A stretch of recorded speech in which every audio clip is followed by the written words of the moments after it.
Prime Minister's Job Summit kicked off this morning in the Great Hall of Parliament, bringing together state premiers, more union representatives than you could poke a stick at, and a few chief executives from industry and business. There were many words spoken. Global warming suffered a bit from that, but we had a couple of theatrical announcements, including a $1.1 billion spend on free TAFE places. It was immoral to be announced, but really nothing transformational to help fix job shortages and ease the cost of living. So joining me now to cut through the day's news is businesswoman, lawyer and Sky News commentator Caroline Di Russo. Caroline, good to have you back. Gee, unless you're inside the industrial relations fair work bubble, I've got to say and admit the day was dreadfully dull and not a single debate to be had either.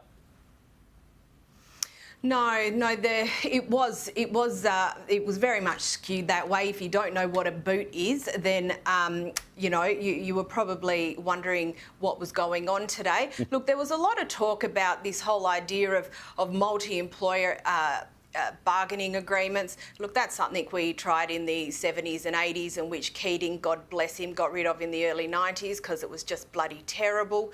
And then Alexi Boyd, who from Cosboa, who apparently that bad idea becomes a good idea if it's opt-in.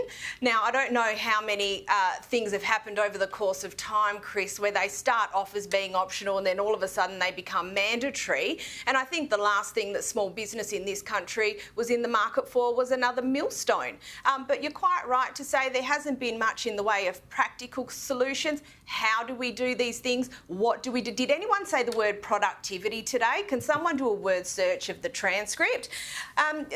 What can you actually give to business? What can you actually say the unions are going to concede to make doing business in this country easier? And I don't think we've seen anything like that yet today. No, I think on 3 occasions I heard misbehaviour from business leaders. But anyway, far more interesting today, though, was Greens Senator Lydiathorpe's intervention into the debate for an Indigenous voice to Parliament, lambasting the Prime Minister's proposal, calling it a waste of money and declaring she hadn't yet decided whether she'd support it or not. Caroline, both Jacinta Nampijinpa Price and Lydiathorpe, they're on the same page, but from totally opposite wings of politics. That could be the kiss of death for the voice.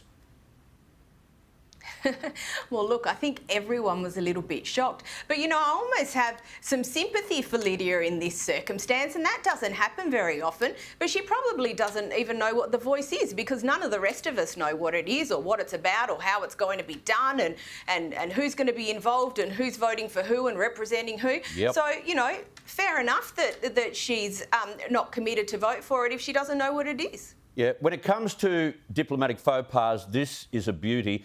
Alexander Downer's ill-fated lunch, you'll remember this, with the then Trump advisor George Papadopoulos, which eventually triggered the FBI's investigation into Russian meddling in the US election.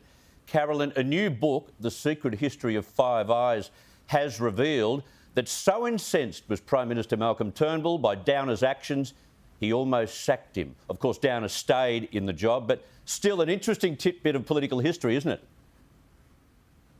Yeah, it is. And look, as you know, Chris, when these things happen at the time, you hear little bits of it, but often time has to pass and people have to move into different jobs and, all those sorts of things till the actual real story starts coming out. Look, I thought the biggest faux pas for Alexander Downer was donning a pair of fishnets, but I think he's outdone himself. Yes, it was strife at the Cabinet meeting. Now, another day, another example of teal hypocrisy.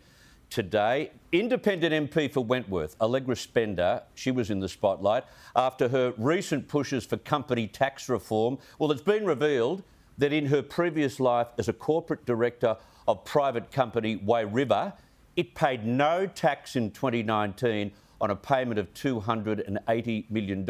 This is according to the ATO. Caroline, we had the North Sydney teal sprung with shares in fossil fuel companies earlier in the week, and now this. And these are the crusaders for 2022 integrity. Yeah, well, look, it is a fine line to draw, and I will say a couple of things. First of all, you know, there is that fine line between tax avoidance and tax evasion. If she's done something within the rules, then, you know, fine, not an issue. I also have some sympathy in regards to the current corporate tax system. Yes, I think it could be more efficient, and essentially what this example has shown is, yeah, there probably are loopholes which can be closed, or that things that can be tightened up, and I think that we should do that, because if you have got some sort of payment, some sort of revenue or something of that nature coming in of that amount, well then you probably should pay some sort of tax on it depending on what it is. But you're quite right, Chris, you know, if you're going to be so breathless about gender pay gaps and, you know, solving all the problems of the world and saving the planet, and there's cash for EVs and blah, blah, blah, you might want to pay your fair share of tax. Yes, exactly. Finally, Defence Minister Richard Marles is in the UK. He had a surprise visit overnight from Boris Johnson. And look, on two fronts, you had Richard Marles talking about training in the British submarines, and also Boris turning up to the surprise of Marles when he expected just to deal with his defence counterparts. Two positive signs that this government and the UK are taking the AUKUS agreement seriously. Oh, absolutely they are. And to be honest, I'm not really sure that was ever going to be in doubt. I think that there is a very serious agreement, and it would look very poor on the part of Australia for something like that to have been negotiated, announced and moving forward, and for this government to renege on it or to go cold on it. You know, I think Australia and the UK have got such a long-standing relationship and friendship.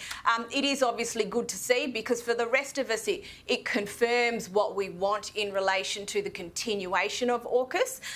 But I think it's the practical and it's the reasonable decision from this government as well.